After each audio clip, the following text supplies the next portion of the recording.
Novel الفت جان۔ ہر بار ایسا ہوتا ہے کہ وہ میرے راستے میں رکاوٹ بنتی ہے، لیکن اس بار میں ایسا نہیں ہونے دوں گا۔ یہ میرے بہن کی زندگی کا سوال ہے۔ ارمان غصے سے پیپر ویٹ گراتے ہوئے دھاڑا۔ جسٹ ریلیکس ارمان، وہ یہی تو چاہتی ہے کہ تمہیں غصہ آئے اور تم ہائپر ہو اور تم وہ سب کچھ کر جاؤ جو تمہیں نہیں کرنا چاہیے، الماس نے اسے سمجھایا۔ میرے ہر معاملے میں اس کا بولنا ضروری ہے، وہ بھڑکا تھا۔ ارمان، وہ جان بوجھ کے تمہیں تنگ کرتی ہے، پلیز چل کرو، الماس نے ایک چیئر گھسیٹ کے اس کے پاس بیٹھتے کہا تو وہ پانی کا گلاس منہ کو لگاتا خود کو نارمل کرنے لگا۔ اب اگر وہ تمہیں چڑھائے تو تم نے نہیں چڑھنا، اوکے؟ الماس نے اس کے ہاتھ پہ اپنا ہاتھ رکھا تو ارمان نے اپنا ہاتھ نامحسوس انداز میں پیچھے کر لیا۔ تم جاؤ، ارمان نے اپنا ماتھا مسلا تھا۔ وہ پوری طرح اپسیٹ ہوا تھا۔ نگہت اس کی اکلوتی بہن تھی اور اسد خان سے اس کی شادی ہو رہی تھی۔ رکاوٹ بن رہی تھی تو وہ الفت تھی جو نہیں چاہتی تھی کہ شادی ہو۔ وہ نگہت کا برین واش کر رہی تھی جبکہ شادی کی ڈیٹ تک فکس ہو چکی تھی، اور اب نگہت کا رو رو کر برا حال تھا کہ اسے اسد سے شادی نہیں کرنی۔ اس سب کی ذمہ دار وہ الفت تھی جس نے نگہت کے کان بھرے تھے، اور ارمان دانت پہ دانت جمائے اس مسئلے کا حل سوچ رہا تھا۔ ایک وقت تھا جب الفت اس کی جان ہوا کرتی تھی، اور آج وہی الفت تھی جو اس کی جان کا عذاب بنی ہوئی تھی۔ ارمان کا بس نہیں چل رہا تھا اسے اس دنیا سے ہی غائب کر دے۔ بہت تنگ کر رہی تھی وہ ارمان کو۔ اسی لمحے موبائل پہ آتی کال دیکھتا وہ سیدھا ہوتا کال اٹینڈ کر گیا۔ ارمان، بہتر ہوگا تم گھر فوراً آؤ، نازیہ آنٹی نے چھوٹتے ہی غصے سے کہا۔ اب کیا ہوا ہے؟ وہ پھر سے ماتھا مسلتے بولا۔ نگہت نے جو طوفانی بدتمیزی مچا رکھی ہے، کون سمجھائے اسے؟ اب خود کو کمرے میں لاک کر لیا ہے، دروازہ ہی نہیں کھول رہی، نازیہ آنٹی نے پریشانی سے کہا۔ میں آتا ہوں۔ وہ عجلت میں اٹھتا ہوا کال کاٹتا باہر نکلا۔ الماس اس کے پیچھے لپکی۔ کہاں جا رہے ہو؟ آتا ہوں، آج کی سر ماجد کے ساتھ جو میٹنگ ہے علی شیر سے کہنا وہ اٹینڈ کر لے۔ وہ گاڑی ان لاک کرتا تیزی سے بولتا، گاڑی میں بیٹھتا، یہ جا وہ جا۔ الماس لب بھینچے اسے دیکھتی واپس اندر آ گئی۔ واہ بھئی، کافی حد تک کامیاب ہو گئی ہو، کومل نے طنز سے داد دیتے ہوئے کہا۔ کیا مطلب؟ وہ تنک کے بولی۔ تمہیں کیا لگتا ہے ہم اندھے ہیں یا ہمیں دکھائی کم دیتا ہے؟ کومل کے سیدھے طنز پہ الماس کو غصہ سا آ گیا۔ تمہیں کیا دکھائی دیتا ہے کومل؟ اپنے تک محدود رکھو، جب پوچھا نہ جائے تو بیچ میں پڑھنے کی ضرورت نہیں۔ الماس اسے سناتی اپنے کیبن کی جانب بڑھ گئی۔ اف، اتنی شاطر عورت میں نے پہلے کبھی نہیں دیکھی۔ کومل منہ بنا کے اپنے کام میں لگ گئی۔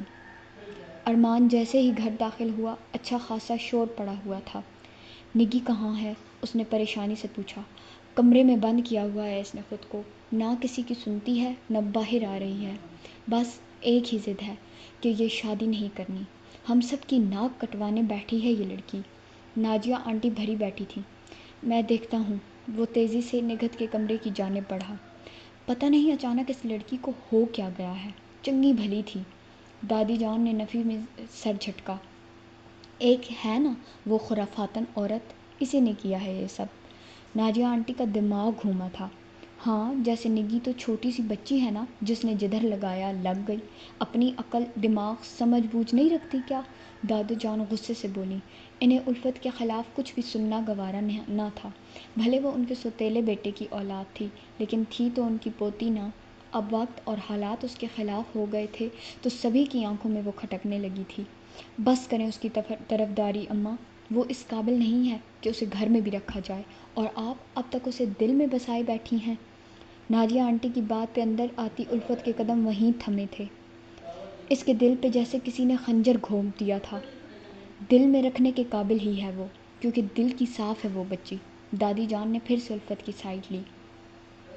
آپ کے اس بے جا لاڈ پیار نے آج اسے اس مقام پہ لا کھڑا کیا ہے کہ وہ ہمارے گھر کی دشمن بن گئی ہے، بکھیر دینا چاہتی ہے وہ ہمارا گھر۔ نازیہ بیگم اپنی جگہ سے اٹھی تھیں۔ اس نے بکھیرنا ہے، وہ طنزیہ بولتے سر جھٹک گئی۔ الفت نے وہاں سے خاموشی سے اپنے کمرے کی جانب بڑھنا چاہا کہ نازیہ بیگم کی اس پہ نظر جا ٹھہری۔ اے بی بی، یہ جو تم کر رہی ہو نا، باز آ جاؤ۔ اچھا آپ باز آئیں جو میں آ جاؤں؟ الفت نے ان کی طرف پلٹ کے انہی کے انداز میں جواب دیا۔ تم اپنی زبان کو کنٹرول کر لو، ایک تو ہمارے گھر میں رہتی ہو، اوپر سے باتیں بھی کرتی ہو۔ ناجیہ بیگم کی بات پہ الفت نے ان کو سخت گھوری سے نوازا۔ آپ کو یہ غلط فہمی کب سے ہونے لگی کہ یہ گھر آپ کا ہے؟ وہ سینے پہ بازو باندھے پوچھنے لگی۔ یہ میرے دادا کا گھر ہے، سگے دادا کا، اور آپ بڑے بابا کی سیکنڈ وائف ہیں، یعنی ان کے بچوں کی سوتیلی ماں، اور آپ نے یہاں اچھی عزاداری مچائی ہوئی ہے۔ الفت نے بھی ان کو اچھے سے آئینہ دکھایا۔ اپنی زبان کو قابو میں رکھو لڑکی، ورنہ میرا ہاتھ اٹھ جائے گا۔ ناجیہ آنٹی نے اسے وارن کرتے ہلکا سا پش کیا۔ آج تو ہاتھ لگایا ہے، آئندہ اگر ہاتھ لگایا تو ہاتھ توڑ دوں گی، وہ سخت آواز میں غرائی۔ الفت! ارمان کی اونچی آواز پہ وہ تینوں چونکی۔ اسے دیکھ ایک پل کو الفت کا دل دھڑکا، لیکن اگلے ہی پل ماتھے پہ بل ڈالے اسے دیکھنے لگی، جو روتی ہوئی نگہت کو نیچے لے کے آ رہا تھا۔ اس نے الفت کے آخری الفاظ سن لیے تھے اور تیزی سے نیچے اترا۔ تمہاری زبان کا مسئلہ کیا ہے؟ نہ بڑے کا لحاظ ہے، نہ شرم، کسی سے کیسی بات کرنی ہے؟ تمہیں اگر سمجھ نہیں تو اپنی زبان کو بند رکھا کرو، وہ سخت غصے کے عالم میں بولا۔ اب تم سے سیکھوں گی کہ مجھے کب، کہاں اور کس طرح بولنا چاہیے۔ مسٹر ارمان ملک، تم جیسا کان کا کچا انسان میں نے اپنی پوری لائف میں نہیں دیکھا۔ الفت کو تو دل کا غبار نکالنے کا صحیح موقع مل گیا تھا۔ خود کو قابو میں رکھو تم، یہ جو تم ہر وقت اپنی زبان کی جوہر دکھاتی رہتی ہو نا، ایک دن بہت پچھتاؤ گی۔ وہ جوہریانہ انداز میں اس کی جانب بڑھا کہ الفت کو اس کے انداز سے ڈر سا لگا، لیکن اگلے ہی لمحے وہ پورے اعتماد سے کھڑی اس کو دیکھنے لگی۔ اچھا، ورنہ کیا کر لو گے تم؟ وہ بھی اس کی جانب بڑھی۔ دادو جان بلقیس بیگم اپنے دونوں جگر کے ٹکڑوں کے ایک دوسرے کے مد مقابل کھڑا دیکھ دل تھام کے رہ گئیں۔ ایک دن اللہ سے خواہش کی وہ دونوں آپس میں جڑ جائیں، اور آج وہ کس طرح ایک دوسرے کے خلاف کھڑے تھے۔ میری بہن سے دور رہو الفت، تم جو اس کے دماغ میں زہر بھر رہی ہو اس سے باز آ جاؤ، ورنہ اتنی سخت سزا دوں گا کہ سزا مجھے ایسی ملی ہے نا ارمان ملک کہ اب کسی سزا سے ڈر نہیں لگتا ہے۔ اور رہی بات نگہت کی شادی کی، تو تم اس پہ اپنا فیصلہ نہیں تھوپ سکتے، اس کی زندگی ہے، وہ بہتر فیصلہ کر سکتی ہے اپنے لیے۔ تم ہوتی کون ہو یہ سب بکواس کرنے والی؟ اس کی بات پہ ارمان غصے سے دھاڑا۔ الفت نے اپنے کان بند کر لیے۔ چلاؤ اور چلاؤ، زور زور سے چلاؤ، بس چلا کر ہی تو تم نے اور اس عورت نے اپنی عزاداری قائم کی ہوئی ہے اس گھر میں باقی سب میں تو کٹ پتلیاں ہیں نا، جیسے تم لوگ نچاؤ گے ناچیں گی۔ وہ بھی اس طرح اسے جواب دیتی اس کا صبر آزما رہی تھی۔ ارمان نے اپنی مٹھیاں سختی سے بھینچی۔ ارمان بس، بہت ہو گیا، میں تو کہتی ہوں اس لڑکی کو نکال باہر کرو، پورے گھر کا ماحول خراب کر کے رکھا ہے اس نے۔ ہاں، جیسے آپ تو بڑے میلاد کروا رہی ہیں نا۔ الفت کی توپوں کا رخ اب پھر سے ان کی جانب مڑا تو وہ پیچو تاب کھاتی رہ گئیں۔ تم جتنی مرضی کوشش کر لو، اس شادی کو ہونے سے روک نہیں سکتی، ارمان نے اس کو ماتھے پہ بل ڈالے پختہ لہجے میں کہا۔ الفت سر جھٹکتے تنزیہ ہنسی۔ تمہیں لگتا ہے میں یہ شادی روکوں گی؟ اپنی طرف شہادت کی انگلی کرتے وہ ایک آئی برو چڑھاتے بولی۔ اگر تم اپنی آنکھیں اور کان کھلے رکھو تو خود اس شادی کو ہونے نہیں دو گے، وہ اس کے قریب ہوتی اسے وارن کرتے بولی۔ ارمان نے اسے لب بھینچے دیکھا، لیکن وہ اگلے ہی پل ایک تیز نگاہ نازیہ بیگم کو دیکھتے اوپر سیڑھیاں چڑھ گئی، دھاڑ سے دروازہ بند کیا۔ ارمان نے پلٹ کے نگہت کو دیکھا جو آنسو پوچھتی ارمان کو شکوہ کنار نگاہوں سے دیکھ رہی تھی۔ ارمان نے اسے اپنے سینے سے لگایا۔ اب ایسے منہ بناؤ گی تو بھائی کو تنگ کرو گی نا، تمہارے بھائی کی جان بستی ہے تم میں، اداس ہوگی اور ایسے رو گی تو مجھے بہت تکلیف ہوگی نگہت۔ ارمان نے نگہت کو اپنے سینے کے ساتھ لگایا اور محبت سے کہا، بھائی میں آپ سے کہہ رہی ہوں نا، مجھے اسد سے شادی نہیں کرنی۔ ایسا نہیں ہو سکتا، کارڈ بانٹے جا چکے ہیں، تاریخ طے ہو گئی ہے، سب کچھ ہو گیا ہے، اور اب تم انکار کر رہی ہو۔ پلیز میں تم سے ریکویسٹ کرتا ہوں کہ الفت کی باتوں میں مت آؤ، وہ دوست نہیں دشمن ہے، سمجھنے کی کوشش کرو اس بات کو۔ ارمان نے اپنی طرف سے اس کا دماغ صاف کرنا چاہا۔ دشمن نہیں ہے بھائی، آپ کیوں نہیں سمجھتے؟ وہ جو کہہ رہی ہے ایک بار سن تو لیں، میں خود گواہ ہوں۔ نگہت نے پھر سے الفت کی طرف داری کی۔ مجھے کچھ نہیں سننا نگہت، میری نظر میں الفت کی اور اس کی بات کی کوئی اہمیت نہیں ہے۔ وہ کل بھی جھوٹی تھی، وہ آج بھی جھوٹی ہے، اور وہ ہمیشہ جھوٹی ہی رہے گی۔ اس کا کام صرف خود کو بگاڑنا ہے، ہماری عزت کو اپنے پاؤں تلے روندنا ہے۔ یہ کام وہ میرے ذریعے نہیں کر سکی، لیکن اب وہ تمہارا استعمال کر رہی ہے، تو اس بات کو تم سمجھو، ارمان نے بے بسی سے اپنی بہن کی جانب دیکھتے ہوئے کہا، جبکہ اب کی بار نگہت خاموش رہی۔ وہ جانتی تھی کہ وہ ارمان کو کسی صورت بھی نہیں سمجھا سکتی۔ اس کے دل و دماغ پہ جو پٹی بندھ چکی ہے وہ اب شاید ہی کبھی کھلتی۔ الفت کے لیے وہ اس قدر بدگمان ہو چکا تھا کہ اس کو الفت کے بارے میں کوئی بھی بات بتانا فضول تھا۔ چلو اب تم ریسٹ کرو اور اپنے دماغ کو فریش کرو، اور آئندہ ایسے اپنے آپ کو روم میں بند مت کرنا میری جان۔ میں سارے کام چھوڑ کر تمہارے لیے گھر آیا ہوں، اپنے بھائی کو ایسے تنگ مت کیا کرو۔ ارمان کے کہنے پر نگہت نے اسبات میں سر ہلایا تو وہ مطمئن ہوتا ہوا اٹھا اور ناجیہ بیگم کی طرف متوجہ ہوا۔ آپ سے ایک ریکویسٹ ہے آنٹی کہ پلیز آپ الفت کے منہ مت لگا کریں، آپ جانتی ہیں اس کے نیچر کو۔ پھر بھی اتنا ہنگامہ ہو گیا۔ ارمان، میں تو یہی کوشش کرتی ہوں کہ وہ سامنے بھی آئے تو میں اپنا راستہ بدل لیتی ہوں، لیکن تم جانتے ہو وہ جان بوجھ کر ٹیز کرتی ہے۔ اب یہ دیکھ لو تمہارے سامنے ہے، نگہت کو کیسے اس نے برین واش کیا ہے کہ وہ خود کو کمرے میں بند کر چکی تھی۔ اب تم نہ آتے تو نہ جانے کیا ہو جاتا۔ جب تک وہ یہاں پہ ہے کچھ بھی ایکسپیکٹ کر سکتے ہو۔ ناجیہ بیگم نے ارمان سے کہتے ہوئے سر جھٹکا۔ جانتا ہوں اس سے کچھ بھی ایکسپیکٹ کر سکتے ہیں، لیکن پلیز میں اسے کچھ نہیں کر سکتا۔ لیکن آپ میری آنٹی ہیں، میرے بابا نے آپ سے شادی کی ہے، بھلے میں آپ کو آنٹی ہی کہتا ہوں، لیکن میں نے آپ کو ہمیشہ اپنی ماں کی جگہ دی ہے۔ آپ میرے لیے بہت رسپیکٹیبل ہیں۔ میں آپ سے پھر گزارش کر سکتا ہوں، لیکن الفت سے میں کچھ نہیں کہہ سکتا۔ وہ بے بسی سے بولا۔ ٹھیک ہے تم جاؤ، فریش ہو جاؤ، میں کھانا لگواتی ہوں۔ بھوک لگی ہوگی تمہیں، آتے ہی ان کاموں میں پڑ گئے۔ یہ لڑکی نہ خود سکون سے رہتی ہے نہ کسی دوسرے کو رہنے دیتی ہے، ناجیہ بیگم نے منہ بنا کے کہتے ہوئے کچن کا رخ کیا، جبکہ ارمان گہرا سانس خارج کرتا وہاں سے اپنے کمرے کی جانب بڑھا۔ میری بات سنو ارمان، دادو جان نے ارمان کو پکارا تو رک گیا۔ آج کل وہ اپنی دادو سے کچھ اکھڑا ہوا تھا، اس وجہ سے ان سے زیادہ بات بھی نہیں کرتا تھا، لیکن ان کی عزت اب بھی ضرور کرتا تھا۔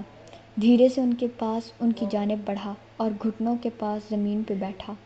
انہوں نے اسے اپنے پاس صوفے پہ بیٹھنے کا اشارہ کیا تو وہ وہاں ان کے پاس بیٹھ گیا۔ کیا دادی اب اتنی بری لگنے لگی ہے؟ سلام دعا کرنا بھی ضروری نہیں سمجھتے؟ پلیز دادو، ایسی بات نہیں ہے۔ نگہت کی وجہ سے کچھ پریشان تھا، اس لیے وہ بہت دھیرے سے منمنایا۔ بیٹا پریشانی خود پالی ہے، اگر نگہت یہ شادی نہیں کرنا چاہتی ہے تو یہ شادی کیوں کروا رہے ہو تم؟ دادو اب یہ آپ کہہ رہی ہیں؟ آپ جانتی ہیں کہ سارے انتظامات مکمل ہو گئے ہیں، سب کو پتہ چل گیا، ہمارے حلقہ احباب، ہمارے رشتہ دار سب جانتے ہیں، کارڈ بانٹ دیے گئے ہیں، اس کے باوجود آپ؟ نہیں دادو، یہ شادی ہوگی۔ اگر نگہت کو اسد خان سے شادی نہیں کرنی تھی تو اسے پہلے دن ہی انکار کر دینا چاہیے تھا۔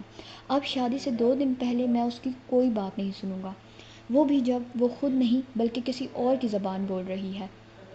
ارمان کے لمبے چوڑے جواب کے بعد دادی گہرا سانس خارج کر گئی۔ اچھا تو تمہیں لگتا ہے کہ تمہاری بہن کسی کی باتوں میں آ رہی ہے؟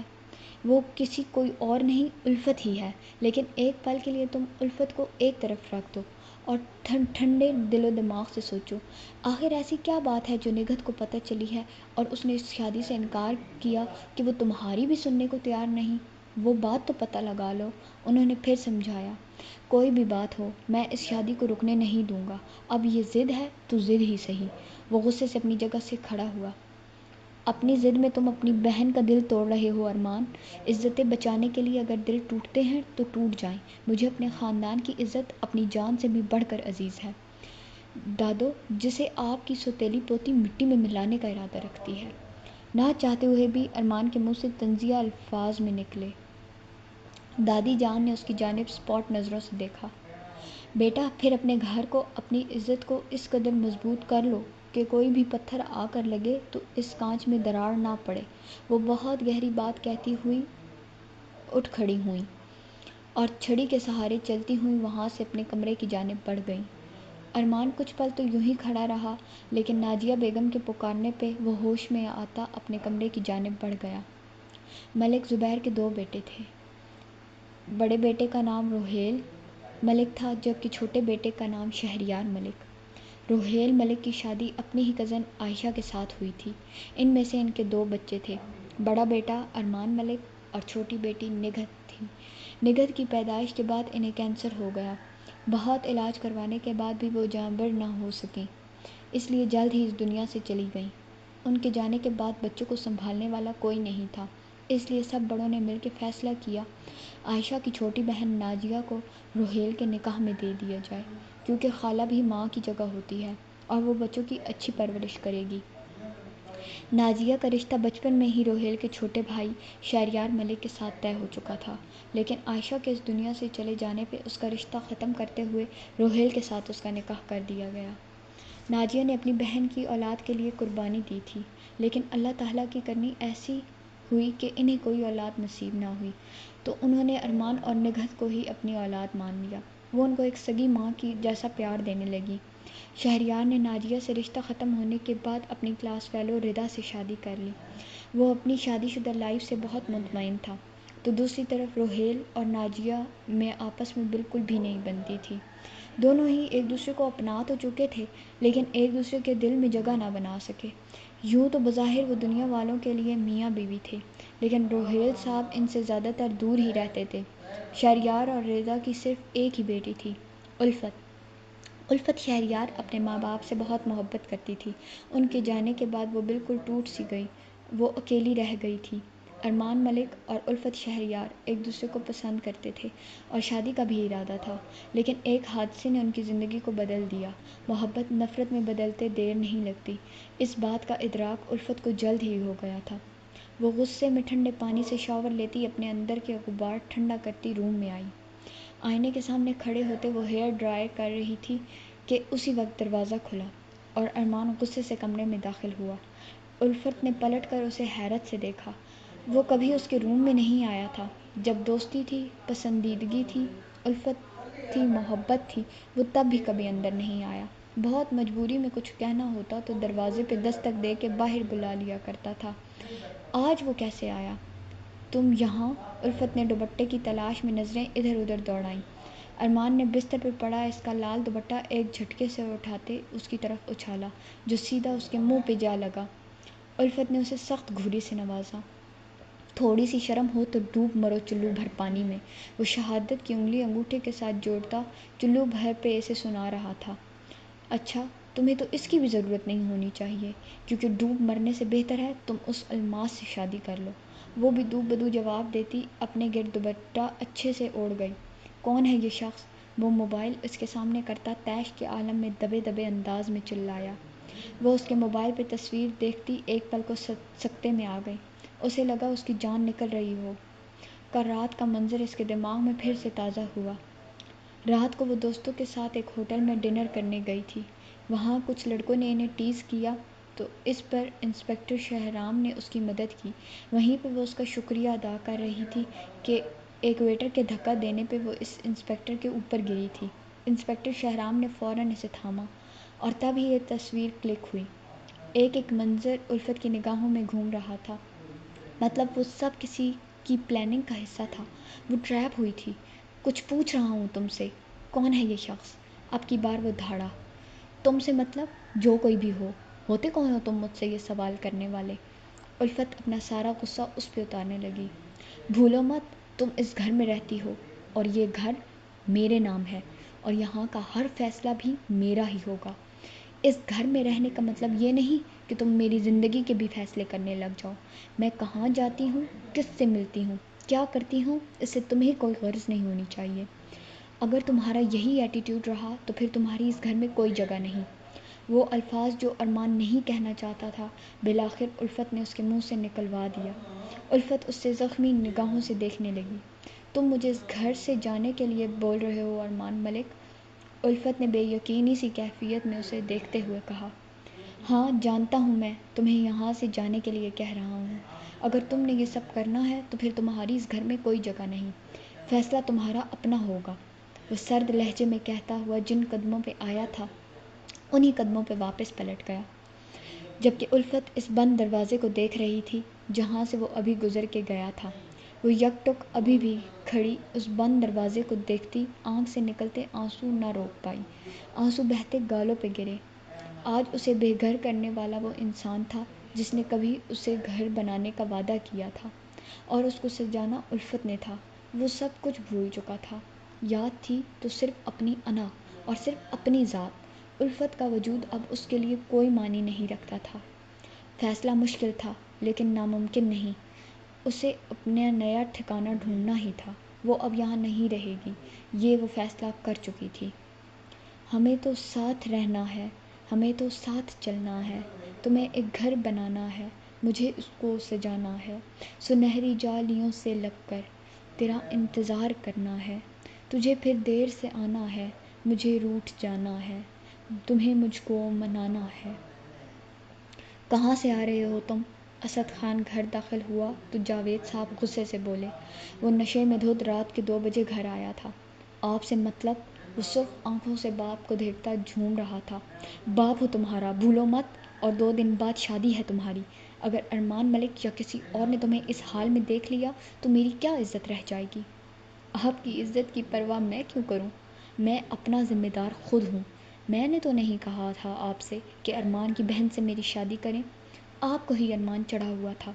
اسد خان نے بدتمیزی سے اپنے باپ کو مخاطب کرتے ہوئے پاکٹ سے سگریٹ نکالتے ہی منہ میں رکھا۔ اپنی حرکتوں سے باز آ جاؤ، ورنہ تمہاری یہ حرکتیں ایک دن ہم پورے خاندان کو لے ڈوبیں گی۔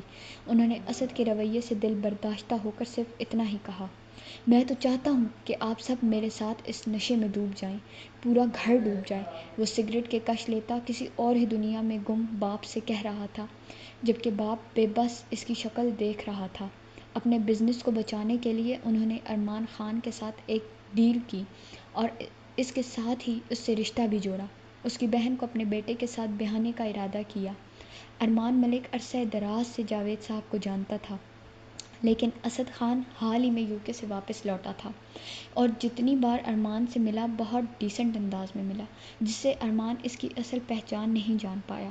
اب جاوید صاحب کو یہ فکر لگ گئی کہ ارمان ملک کو اگر اسد خان کی اصلیت پتہ چل گئی تو وہ یہ شادی نہیں ہونے دے گا۔ اس کے لیے انہوں نے اسد خان کی منتیں کر کے اسے منع کیا تھا کہ وہ کچھ دن کے لیے اپنے الٹے کام چھوڑ دے، شادی ہو جائے اس کے بعد وہ جو چاہے کرے۔ لیکن اسد خان کو نشے کی لت لگ چکی تھی، وہ نشے کے بغیر نہیں جی سکتا تھا۔ اب دیکھنا یہ تھا کہ اسد خان کی حقیقت کھلتی ہے یا نہیں۔ الفت نے اپنے لیے 1-2 جگہ آن لائن گھر دیکھے، لیکن اسے اپنے بجٹ میں کوئی بھی نہیں مل رہا تھا۔ وہ سر تھامے بیٹھی ہوئی تھی کہ اسی وقت نگہت اس کے پاس آئی۔ الفت آپی، کیا آپ یہ گھر چھوڑ کر جا رہی ہیں؟ نگہت نے رندھے لہجے میں پوچھا۔ ہاں، جانا تو پڑے گا، میرا گھر نہیں ہے یہ گھر تمہارے بھائی کے نام ہے، اور اس کو میرے یہاں رہنے پہ اب اعتراض ہونے لگا ہے۔ آپ جانتی تو ہیں بھائی آپ سے کتنی محبت کرتے ہیں، سب کچھ یہ غلط فہمی کی وجہ سے ہے۔ آپ پلیز ان کی غلط فہمی دور کر دیں تو سب کچھ ٹھیک ہو جائے گا نا۔ معصوم سی نگہت اس کو پھر سے وہی الفاظ دہرا رہی تھی جو وہ پچھلے 6 ماہ سے کہہ رہی تھی۔ نہیں نگہت، اب نہیں، اب شاید بہت دیر ہو گئی ہے، اور جو شخص اعتبار نہ کرے آپ پہ وہ آپ سے پیار کیا کرے گا؟ میں تو نہیں مانتی کہ ارمان نے کبھی زندگی میں مجھ سے پیار کیا۔ اگر اعتبار نہیں تو پیار نہیں، اور میری جان تم اس بات میں مت پڑو۔ نگہت آپی، آپ نے تو کہا تھا یہ شادی نہیں ہوگی اور وہ اسد جیسا گندا انسان میری لائف میں نہیں آئے گا، لیکن کچھ بھی ایسا نہیں ہوا۔ اب میں کیا کروں؟ میں تو نہیں بھائی کو منع کر پا رہی۔ وہ تو میری سن ہی نہیں رہے۔ نگہت کا لہجہ رند گیا۔ وہ تو کسی کی نہیں سنتا سوائے تمہاری اس سوتیلی ماں کے۔ پتہ نہیں نہ جانے کون سی آنکھوں پہ پٹی باندھی ہے اس عورت نے کہ ارمان ملک کو کچھ دکھائی ہی نہیں دے رہا، اور جب دکھائی دینے لگے گا تب سوائے پچھتاوے کے تمہارے بھائی کے ہاتھ میں کچھ نہیں بچے گا۔ بہرحال تم فکر نہیں کرو، اسد خان کا کیا کرنا ہے یہ میں اچھے سے سوچ چکی ہوں۔ تمہاری شادی اسد خان سے نہیں ہوگی، یہ میرا تم سے وعدہ ہے، اور بس اب تم نے چپ چاپ وہی کرنا ہے جو تمہارا بھائی کہتا جا رہا ہے، باقی سب کچھ تم مجھ پہ چھوڑ دو۔ الفت فی الحال اپنے گھر کو ایک طرف رکھتے ہوئے نگہت کے مسئلے کو حل کرنے کا سوچنے لگی۔ مائیوں کے جوڑے میں نگہت کا ایک الگ ہی روپ نکھرا تھا، وہیں دوسری طرف الفت بھی گرین رنگ میں غضب ڈھا رہی تھی۔ اس کی خوبصورتی گرین کلر میں کچھ زیادہ ہی جھپ دکھانے لگتی تھی، اور گرین کلر تو ارمان کا بھی فیوریٹ کلر تھا۔ آج وہ اسی کو مات دینے کے لیے بہت دل سے تیار ہو رہی تھی۔ آئینے میں خود پر ایک تنقیدی نگاہ ڈالتے ہوئے وہ دھیما سا مسکرائی۔ تو ارمان ملک، آج وہ وقت آ گیا ہے کہ ایک دوسرے کے ساتھ نہیں، ہم ایک دوسرے کے مقابل کھڑے ہوں گے۔ ایک دن تھا کہ الفت تمہاری جان تھی، الفت کو تم جان کہا کرتے تھے، اور آج تم الفت سے ہر دم نفرت کا دم بھرتے ہو۔ ہماری یہ نفرت کہاں تک جاتی ہے، اب دیکھتے ہیں۔ وہ بہت فخر سے اپنے کمرے سے باہر نکلی، جہاں ہر طرف روشنیاں ہی روشنیاں بکھری ہوئی تھیں۔ گارڈن ایریا کو مکمل دلہن کی طرح سجایا ہوا تھا۔ ایک طرف کھانے کا انتظام تھا تو دوسری طرف لوگوں کے بیٹھنے کے لیے بہت خوبصورت انداز میں کرسیوں کو ترتیب دیا گیا تھا۔ اسی جانب ایک طرف سٹیج تھا جہاں پر جھولا رکھا ہوا تھا۔ وہیں پہ آج نگہت کو مہندی لگنی تھی۔ الفت نے دور سے ہی یہ سارے نظارے کو فوکس کیا کہ تبھی اس کی نظر انسپکٹر شہرام پر پڑی۔ وہ یہاں کیا کر رہا تھا؟ الفت کو اسے دیکھ کر حیرانی ہوئی اور اپنا دوپٹہ سنبھالتے ہوئے وہ اس کی طرف بڑھی۔ Hello inspector Shahram, how are you? Ulfat نے بہت ادا سے اس کی جانب دیکھتے ہوئے کہا تو انسپکٹر شہرام اسے یہاں دیکھ کر ایک پل کو حیران ہوا، لیکن اگلے ہی پل وہ خود کو سنبھال چکا تھا۔ میں ٹھیک ہوں، آپ کیسی ہیں؟ وہ ایک فارمل انداز میں بات کر رہا تھا۔ الحمدللہ، بہت بہت اچھی ہوں۔ دکھائی نہیں دے رہا آپ کو؟ اب الفت کے لہجے میں طنز کا عنصر نمایاں تھا۔ انسپکٹر شہرام کچھ بول نہ سکا۔ ویسے چال تو بہت اچھی چلی تھی آپ نے، لیکن آپ شاید یہ بھول گئے ہو کہ چالیں کبھی کبھار الٹی بھی پڑ جاتی ہیں۔ میں نے آپ کے ساتھ کوئی چال نہیں کھیلی مس الفت، شہرام سنجیدگی سے بولا۔ اچھا، تو پھر میری اور آپ کی تصویر ارمان ملک تک کیسے پہنچی؟ الفت نے اسے گھورتے ہوئے کہا۔ کون سی تصویر؟ کس تصویر کی بات کر رہی ہیں آپ؟ شہرام سرے سے ہی انکاری ہو گیا۔ صحیح، تو اب آپ لا علمی کا اظہار کریں گے؟ چلیں ٹھیک ہے، گیم کھیلنا آسان نہیں ہے، لیکن اگر آپ میدان میں اتر ہی آئے ہیں تو میں آپ کو سکھاؤں گی گیم کیسے کھیلتے ہیں۔ Just wait and watch. وہ اپنے پلو کو ہاتھ سے آگے کی طرف کرتی اسے آنکھیں چھوٹی کر کے دیکھتے ہوئے وہاں سے مڑ گئی، لیکن اس کا شہرام کے پاس کھڑے ہونا ارمان کی نظر سے چھپ نہ سکا۔ جتنی دیر وہ وہاں اس کے ساتھ کھڑی رہی، ارمان کے جسم پہ جیسے چونٹیاں ریگتی رہیں۔ اسے اپنا آپ ایک گلتا سڑتا ہوا جسم محسوس ہوا۔ آج جس قدر وہ حسین لگ رہی تھی، ارمان ملک کو ایک بار پھر سے اس سے محبت ہونے لگی، لیکن وہ اپنی نفرت، غصے اور انا میں اس کی جانب نہیں بڑھ رہا تھا۔ ہر بار وہ غلط نہیں ہو سکتا، یہی سوچ کر اس نے آج بھی الفت کو نظر انداز کیا تھا، لیکن اس کا انسپکٹر شہرام یا کسی اور کے ساتھ بھی کھڑے ہونا وہ آج بھی برداشت نہیں کر سکتا تھا۔ وہ غصے سے جا رہی تھی کہ کوریڈور کی طرف پہنچی تو کسی نے بہت زور سے اس کا ہاتھ پکڑ کر دیوار کے ساتھ پن کیا۔ اس اچانک افتاد پر الفت سخت گھبرائی اور پینک ہوتے ہوئے اپنے ہاتھ چھڑاتے ہوئے وہ چلانے لگی کہ مقابل نے اس کے لبوں پہ ہاتھ رکھ کے اس کی چیخ کا گلا گھونٹا۔ اسی وقت الفت کی نظر مقابل شخص پر پڑی۔ وہ کوئی اور نہیں، وہی دشمن جاں تھا۔ الفت کے اعصاب ڈھیلے پڑے۔ وہ جانتی تھی ارمان کے علاوہ اسے اس طرح کوئی اور نہیں چھو سکتا تھا۔ اگر ارمان کی جگہ کوئی اور ہوتا تو وہ کبھی بھی برداشت نہ کر پاتی۔ اس سے پہلے بھی انسپکٹر شہرام سے وہ سب اتفاقاً ہوا، اور نہ انسپکٹر شہرام اگر اس کو جان بوجھ کر چھوتا اور اسے پتہ ہوتا تو شاید وہ اس کو ایک تھپڑ تک مار چکی ہوتی۔ پھر وہ اب انسپکٹر شہرام کو اسی کی چال میں بری طرح الجھانے والی تھی۔ تمہیں منع کیا تھا نا، تم نے میری بات نہیں سنی نا؟ وہ اس کے چہرے پہ اپنی گرم سانسیں چھوڑتا ہوا اس کے جسم سے اٹھتی خوشبو کو محسوس کرتا دبے دبے لہجے میں غرایا۔ اس کی غراہٹ سنتے الفت کی ریڑھ کی ہڈی میں سنسنی دوڑ گئی۔ اور میں نے بھی تم سے کہا تھا کہ میں اپنی مرضی کی مالک ہوں، خود ہوں۔ میری زندگی میں دخل اندازی کرنا بند کرو، وہ دھیمے لیکن مضبوط لہجے میں بولی، جبکہ ارمان نے اس کے گرد دیوار کے ساتھ دونوں اطراف میں اپنی ہتھیلیوں کو جماتے اسے گہری نگاہ سے دیکھا۔ تمہاری ذات کا ہر باب مجھ سے شروع ہو کے مجھ پہ ختم ہوتا ہے الفت، اس بات کو کبھی مت بھولنا۔ وہ اس کے چہرے پہ اپنی گہری نگاہیں جمائے بنا پلک جھپکے بولا تھا۔ میرا پیچھا چھوڑ دو اور اپنی بہن کی طرف توجہ دو، جس کی آج شادی ہے، جو شاید ہوتی بھی ہے کہ نہیں۔ الفت نے اس کا دھیان خود سے ہٹانا چاہا، لیکن سامنے بھی کوئی عام بندہ تو نہیں تھا، ارمان ملک تھا۔ اس کے سر کے پیچھے سے ہاتھ لے جاتے اس کا چہرہ اپنے چہرے سے قریب تر کیا۔ آئندہ احتیاط کرنا الفت، اگر کوئی شخص بھی مجھے تمہارے آس پاس بھی دکھائی دیا تو وہ اس دنیا میں دکھائی دے یا نہیں میں گارنٹی نہیں دوں گا، سمجھی تم؟ اور تمہاری جان اپنے ہاتھوں سے لوں گا۔ وہ اسے جھٹکے سے چھوڑتا پیچھے ہٹا۔ اس طرح تو پھر مجھے بھی تمہاری جان پہلے لینی چاہیے، جو الماس کو ہمیشہ اپنے ساتھ چپکائے رکھتے ہو۔ وہ بھی جواباً غصے سے غراتے ہوئے بولی کہ ارمان کے قدم تھمے۔ ارمان ملک اتنا ارزاں نہیں کہ ہر ایک کو میسر آ جائے۔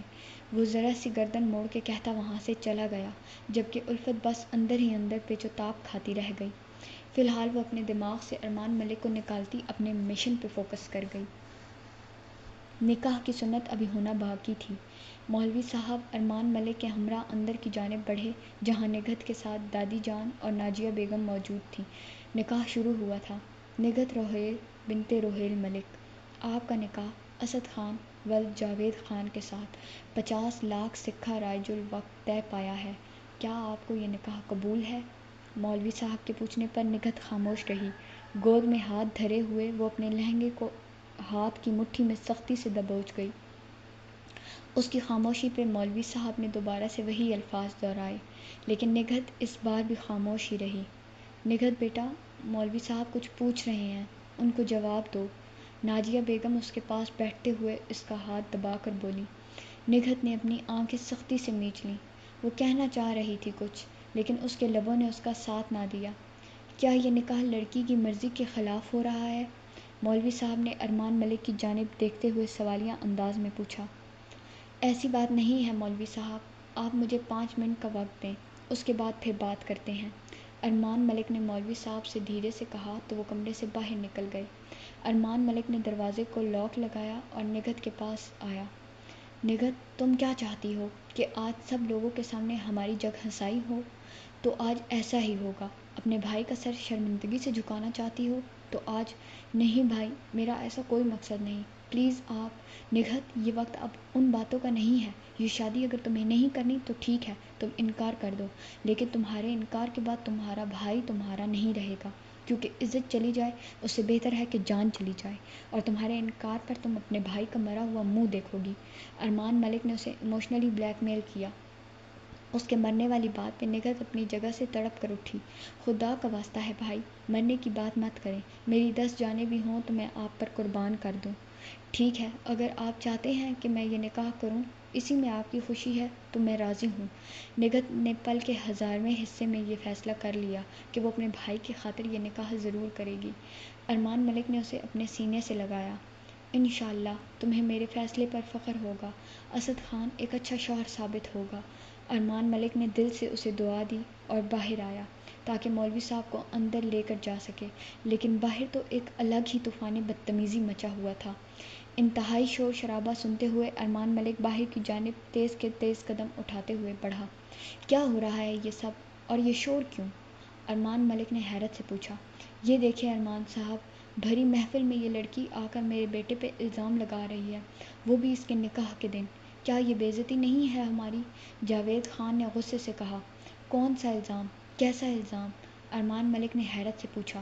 میں بتاتی ہوں آپ کو، یہ شخص جو یہاں نکاح کے لیے بیٹھا ہوا ہے، اس نے کل اپنی رات میرے ساتھ رنگین کی ہے، مجھے شادی کی جھوٹی آس دے کر آج یہاں پہ کسی اور لڑکی سے نکاح کر رہا ہے۔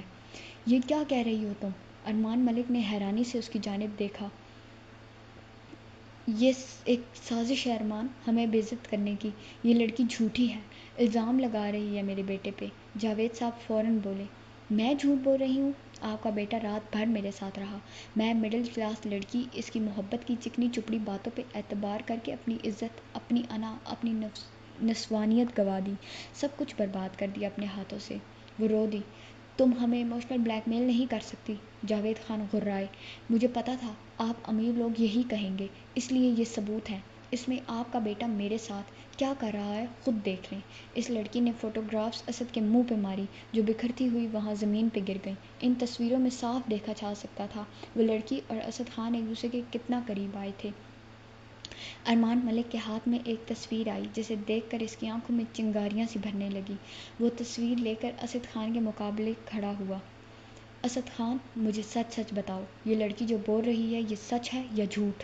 ارمان ملک کے سرد انداز پہ اسد خان نے اس لڑکی کی جانب دیکھا جس نے رات کو اسد خان کا بستر گرم کیا۔ وہ یوں تو بہت ساری لڑکیوں کے ساتھ اپنی راتوں کو رنگین بناتا آیا تھا، لیکن آج تک کوئی بھی لڑکی اس طرح سے مد مقابل آ کر اس کی عزت کی دھجیاں نہیں اڑا سکی جو آج اس لڑکی نے کیا۔ اور یہ فوٹوگرافز اس نے بنائے، اس کا مطلب اس لڑکی نے اسے ٹریپ کیا تھا۔ اسد خان، میں تم سے کچھ پوچھ رہا ہوں، کیا یہ سب تصویریں اصلی ہیں اور یہ لڑکی سچ کہہ رہی ہے یا جھوٹ؟ ارمان ملک کی غراتی ہوئی آواز پہ اسد خان اپنے خیالوں سے چونکا۔ میں آپ کو ایکسپلین کر سکتا ہوں اگر آپ مجھے۔ اسد خان، مجھے ہاں یا نہ میں جواب چاہیے۔ اس وقت وہاں پورے ہال میں خاموشی چھا چکی تھی۔ سب کی نظر ارمان اور اسد خان پر ٹکی ہوئی تھی، جبکہ پاس ہی سینے پہ بازو باندھے الفت اس نظارے کو انجوائے کر رہی تھی۔ ہاں یہ سچ ہے، لیکن اسد خان کے جواب پر ارمان ملک کا ہاتھ اٹھا اور اس کے منہ پر اپنا نشان چھوڑ گیا۔ اسد خان اپنے قدموں پہ لڑکھڑایا اور پلٹ کے ارمان کو دیکھا۔ ارمان ملک، تم میرے بیٹے پہ ہاتھ کیسے اٹھا سکتے ہو، جبکہ یہ سازش تمہارے اپنے گھر والوں نے رچی ہے؟ یہ لڑکی میرے بیٹے کی خوشیوں کی دشمن ہے۔ انہوں نے الفت کی جانب ہاتھ سے اشارہ کرتے کہا۔ الفت نے طنزیہ مسکراہٹ کے ساتھ ان کو دیکھا۔ آپ کا بیٹا اپنے منہ سے اقرار کر رہا ہے جاوید صاحب، اور آپ میرے گھر کے افراد پر الزام لگا رہے ہیں۔ ارمان نے اپنے لب بھینچے۔ ارمان ملک، یہ لڑکی کتنی بڑی سازشی ہے آپ نہیں جانتے، سب کچھ اس کا کیا دھرا ہے، اور یہ لڑکی جو آ کر آج میرے بیٹے پہ الزام لگا رہی ہے، اس کو لانے والی بھی یہ الفت ہی ہے۔ جاوید خان غصیلے انداز میں الفت کی جانب بڑھے کہ ارمان ملک راہ میں رکاوٹ بنا۔ خبردار جاوید صاحب، میری فیملی کے کسی بھی ممبر کی طرف اگر آپ نے ایک غلط قدم بھی اٹھایا تو آپ اپنی ٹانگوں پہ چلنے کے قابل نہیں رہیں گے۔ اس سے پہلے کہ میں آپ دونوں کو قانون کے حوالے کر دوں، اپنے بیٹے کو لیں اور یہاں سے دفع ہو جائیں۔ ارمان نے انتہائی غصے سے ان کو للکارتے ہوئے کہا۔ لیکن ارمان، وہ پھر سے بولے، میں نے کہا نا، اگر آپ چاہتے ہیں کہ آپ کو پولیس کے حوالے نہ کروں تو چلے جائیں یہاں سے۔ ارمان نے ان کی بات کاٹتے ہوئے غصے سے کہا۔ جاوید صاحب اپنے بیٹے کا ہاتھ تھامے غصے سے اپنے لب بھینچے وہاں سے نکل گئے۔ ان کے پیچھے سارے باراتی بھی ان کے ساتھ ہو لیے۔ ارمان ملک وہیں کھڑا ویسٹ پہ ہاتھ رکھے ہوئے گہرے سانس بھر رہا تھا۔ اس کی نظریں زمین پہ جھکی ہوئی تھیں۔ آج ایک بہت بڑا گناہ ہوتے ہوئے اس سے بچا، اور اس کی وجہ صرف الفت تھی۔ اگر وہ الفت کی ضد میں آ کر نگہت کا نکاح اسد خان سے کر دیتا تو کیا وہ خود کو ساری زندگی معاف کر پاتا؟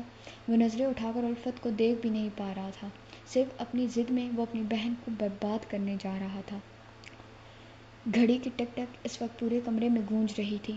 سبھی افراد خاموش بیٹھے ایک دوسرے سے نظریں چرائے ہوئے تھے۔ کل کا واقعہ کوئی بھی بھلا نہیں پا رہا تھا۔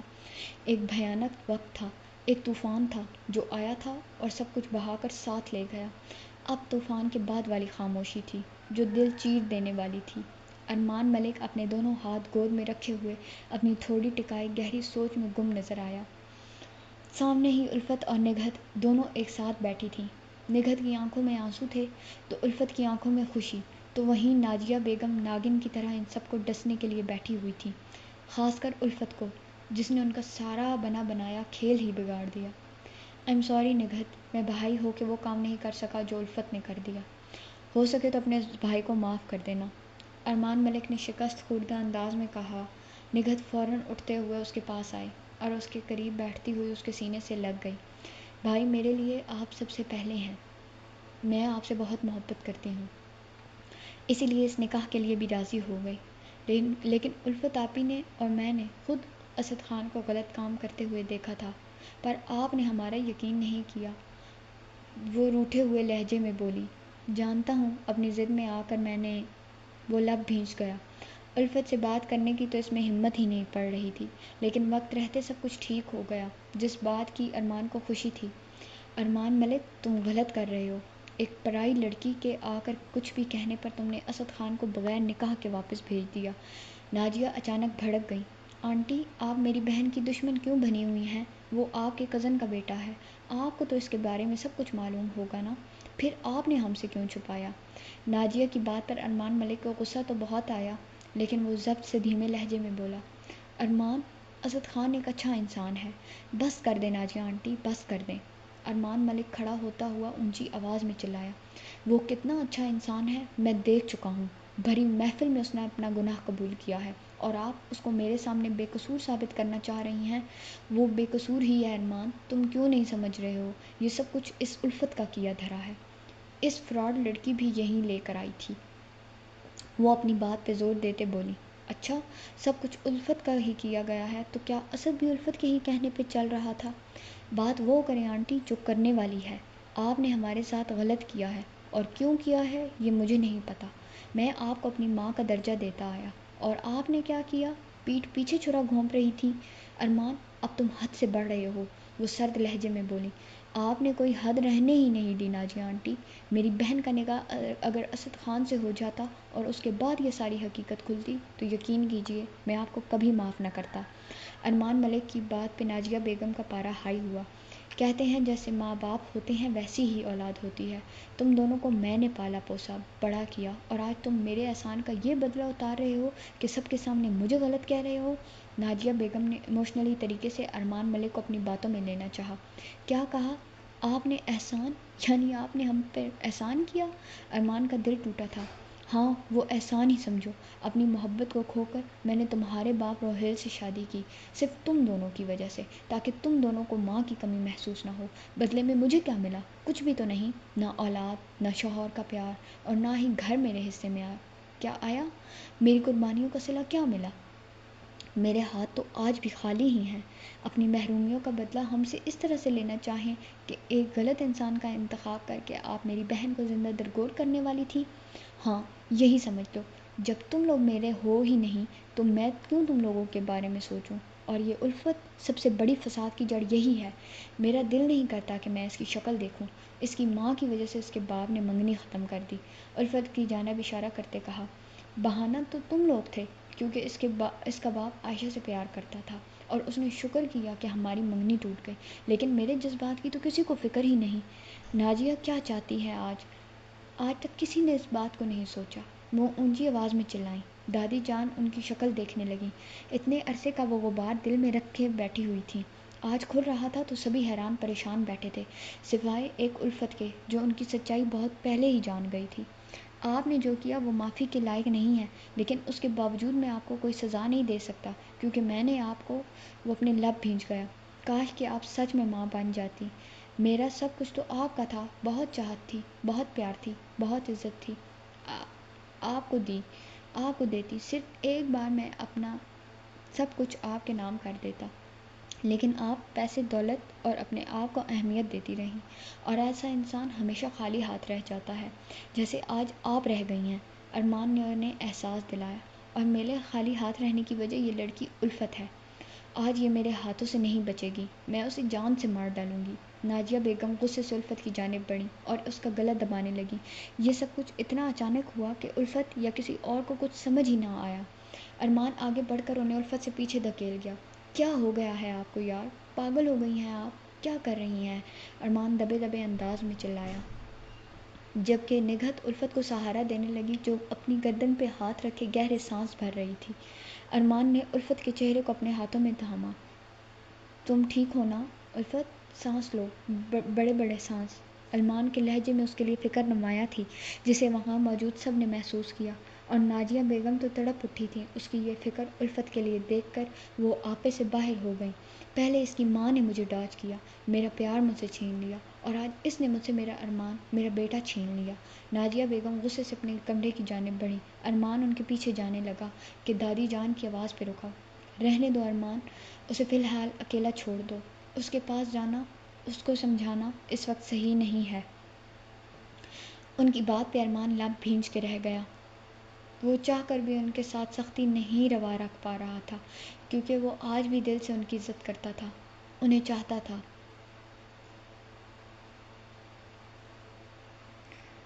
وہ اپنے کمرے میں بیٹھی ہوئی آج کے حالات و واقعات کو سوچ رہی تھی کہ دروازہ کھٹکانے پر، الفت کی اجازت دینے پر ارمان اندر داخل ہوا تو وہ بنا کسی تاثر کے اسے دیکھنے لگی، جبکہ ارمان کے چہرے پہ شرمندگی کے آثار تھے، لیکن الفت کے چہرے پہ کوئی بھی تاثر نہیں نظر آیا۔ ارمان کی نظریں اس کے گلے کے اوپر پڑیں، جہاں ابھی بھی سرخ نشان نظر آ رہا تھا۔ ارمان کو نازیہ آنٹی کی حرکت پہ بہت افسوس ہوا۔ تمہیں درد تو نہیں ہو رہا؟ ارمان کو سمجھ نہ آیا کہ وہ بات کس طرح سے کرے، جو دل میں آیا بول دیا، بہت درد ہو رہا ہے، انتہا کا درد ہو رہا ہے ارمان ملک۔ جب کوئی پیار کرتا ہے چاہت دیتا ہے، مان دیتا ہے، عزت دیتا ہے، لیکن اعتبار نہیں دیتا تو بہت درد ہوتا ہے۔ وہ اپنی آنکھوں میں موٹے موٹے آنسو لیے ارمان ملک کو دیکھ رہی تھی۔ ارمان ملک جو اب یک ٹک اسے دیکھے جا رہا تھا، اس کی اپنی آنکھیں بھی نم ہوئیں۔ معافی کی گنجائش ہے، دھیمے لہجے میں وہ بولتا الفت کو آخر دوراہے پہ لے آیا۔ ارمان، کیا اعتبار کی گنجائش ہے؟ الٹا الفت نے اس سے سوال کیا۔ آئندہ اعتبار بھی کروں گا اور کبھی اعتبار توڑوں گا بھی نہیں، ارمان نے اس کا ہاتھ تھامے دھیرے سے کہا۔ الفت نے اپنے آنسو صاف کرتے ہوئے ارمان کی جانب دیکھا۔ صرف ایک شرط پہ معاف کروں گی۔ اس کی بات پہ ارمان نے سوالیہ نظروں سے اس کی جانب دیکھا۔ مجھے زندگی بھر کبھی بھی ڈانٹو گے نہیں کسی کے سامنے، اور اگر ڈانٹا تو میں نے پکا پکا ناراض ہو جانا ہے، وہ روٹھے انداز میں کہتی ارمان کو اپنے دل کے بہت قریب محسوس ہوئی۔ نہیں ڈانٹوں گا، کبھی نہیں ڈانٹوں گا، وعدہ رہا۔ وہ اس کے دونوں ہاتھ تھامے جذب کے عالم میں بولا۔ شادی کرو گی مجھ سے؟ اچانک سے ارمان کی بات پہ الفت نے پلکیں اٹھاتے ہوئے اسے دیکھا۔ ایک خوبصورت مسکراہٹ نے اس کے لبوں کا احاطہ کیا۔ بولو، خاموش کیوں ہو گئی؟ ارمان نے اسے بولنے پہ اکسایا۔ ناجیہ آنٹی، وہ اور کچھ کہنا چاہتی تھی لیکن لبوں سے ناجیہ آنٹی کا نام نکل آیا۔ آنٹی کی فکر نہیں کرو، انہیں میں سنبھال لوں گا۔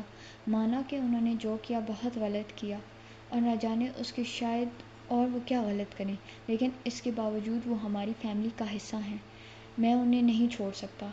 انہوں نے بہت کچھ کھویا ہے، اگر آج میں نے ان کو چھوڑ دیا تو وہ انسانیت سے گری ہوئی حرکت ہوگی جو ارمان ملک قطعی نہیں کر سکتا۔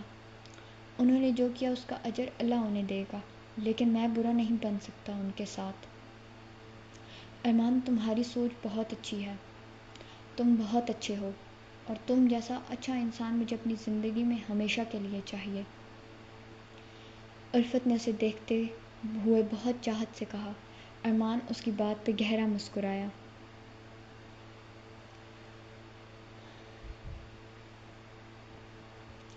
ارمان ملک جیسے ہی اپنے آفس میں داخل ہوا، پیون نے اسے ارشد صاحب کے آنے کا بتایا۔ جی ارشد صاحب، کہیں۔ ارشد صاحب کے کمرے میں آنے پہ ارمان نے مصروف انداز میں ان کی جانب دیکھتے ہوئے کہا۔ آپ کا شکریہ کہ آپ نے مجھ جیسے عام سے بندے کو ملنے کا شرف بخشا۔ آپ کے پاس ایک عرض لے کر آیا ہوں۔ ان کی تہمید باندھنے پر ارمان چونکا۔ کیسی عرض؟ ارشد صاحب الفاظ کو ترتیب دینے لگے۔ میری بیٹی 18 سال کی ہے۔ ایک دن ٹی وی پہ انٹرویو چل رہا تھا آپ کا، میری بیٹی نے آپ کو دیکھا اور آپ اسے پسند آ گئے ہیں۔ میں جانتا ہوں کہ یہ ایک معیوب بات ہے، لیکن میں اپنی بیٹی کا رشتہ آپ کے لیے لے کر آیا ہوں۔ وہ آپ سے بہت محبت کرتی ہے۔ میری آپ سے درخواست ہے کہ آپ میری بیٹی سے شادی کر لیں۔ ارشد صاحب کی بات پہ ایک پل کو ارمان ملک دنگ رہ گیا۔ دیکھیں ارشد صاحب، آپ بڑے ہیں، میرے لیے رسپیکٹیبل ہیں، لیکن میں کوئی چیز نہیں کہ جس کی خواہش آپ کی بیٹی نے کی ہو اور آپ خرید کر اس کو دے دیں۔ میں ایک جیتا جاگتا انسان ہوں اور آلریڈی کمیٹڈ ہوں، تو اس لیے اس بارے میں کوئی بات نہیں کرنا چاہتا۔ ارمان ملک کے سپاٹ انداز میں کہنے پر ارشد صاحب کا سر جھک گیا۔ مجھے پتہ ہے سر، ہم غریب لوگ ہیں، آپ تک پہنچ نہیں پائیں گے، اور میری بیٹی وہ خواہش کر رہی ہے، اس چاند کی خواہش کر رہی ہے جو اس کی دسترس میں نہیں آ سکتا۔ میرے لیے میری اور غریبی کوئی معنی نہیں رکھتی، میرے لیے میری کمٹمنٹ معنی رکھتی ہے جو میں آلریڈی کسی کے ساتھ کر چکا ہوں، اس لیے میری طرف سے معذرت۔ ارمان ملک نے بہت سہولت سے انکار کر دیا۔ ارشد صاحب شکست خوردہ انداز میں وہاں سے اٹھتے ہوئے باہر آ گئے۔ پلٹ کر اس بہت بڑی عمارت کو دیکھا۔ انہیں ایک پل کو لگا جیسے ایک چکور چندہ کی خواہش کرتا ہے۔ ان کی بیٹی نے بھی وہ خواہش کر دی جو زندگی میں کبھی پوری نہیں ہو سکتی۔ ہاں، وہ ارمان ملک کو نہیں سمجھا سکتے، لیکن اپنی بیٹی کو سمجھا سکتے تھے، اور اسے سمجھنا ہی تھا۔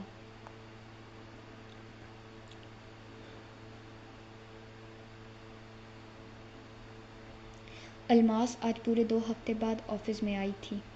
وہ سیدھا ارمان کے کیبن کی جانب بڑھی۔ ارمان اپنے کسی بہت خاص کام میں مصروف تھا۔ الماس کو دیکھ کر وہ چونکا۔ آؤ، کیسی ہو تم؟ وہی دوستانہ انداز الماس کے چہرے پہ مسکان لے آیا۔ میں تو بہت اچھی ہوں، تم سناؤ، مجھے مس کیا تھا؟ اس کی بات پہ ارمان نے اسے دیکھا۔ مس کرنے کے لیے ٹائم ہونا چاہیے تھا، اور تم جانتی ہو ارمان ملک کا ایک ایک لمحہ قیمتی ہے۔ وہ دھیمے لہجے میں بولتا ہوا اپنا لیپ ٹاپ بند کر گیا۔ تمہارا ٹور کیسا رہا؟ ارمان نے چیئر کی پشت کے ساتھ ٹیک لگاتے ہوئے اس سے پوچھا۔ ایک دم فرسٹ کلاس، تمہیں میں نے بہت مس کیا، تم بھی چلتے، کافی انجوائے کیا ہم سب دوستوں نے۔ الماس نے چیئر پہ بیٹھتے ہوئے سرسری انداز اپنایا۔ ویل گڈ، لائف کو انجوائے کرنا چاہیے۔ خیر، یہ ایک نیا پروجیکٹ شروع کر رہے ہیں، اس کی ڈیٹیلز مسٹر رضا سے تم لے لو اور اس پہ کام شروع کر دو۔ ارمان ملک بات مکمل کرتا پھر سے کام میں لگ گیا۔ ڈونٹ وری، اس پروجیکٹ کو میں شروع کر دوں گی، لیکن مجھے آج تم سے بہت ضروری بات کرنی ہے۔ ہاں بولو۔ ارمان ملک اس کی جانب متوجہ ہوا۔ دیکھو، ہم کافی وقت سے ساتھ ہیں اور اب تمہیں کوئی سٹیپ اٹھانا چاہیے۔ کس حوالے سے سٹیپ اٹھانا چاہیے؟ ارمان ملک کے ماتھے پہ بل پڑے۔ ہماری شادی کے حوالے سے۔ آخر ہم کب تک ایسے ہی ایک دوسرے سے دور رہیں گے جبکہ ہم دونوں ایک دوسرے سے… تمہیں ایسا کیوں لگا کہ میں تمہیں پسند کرنے لگا ہوں؟ یہ خوش فہمی تمہیں کب سے ہوئی؟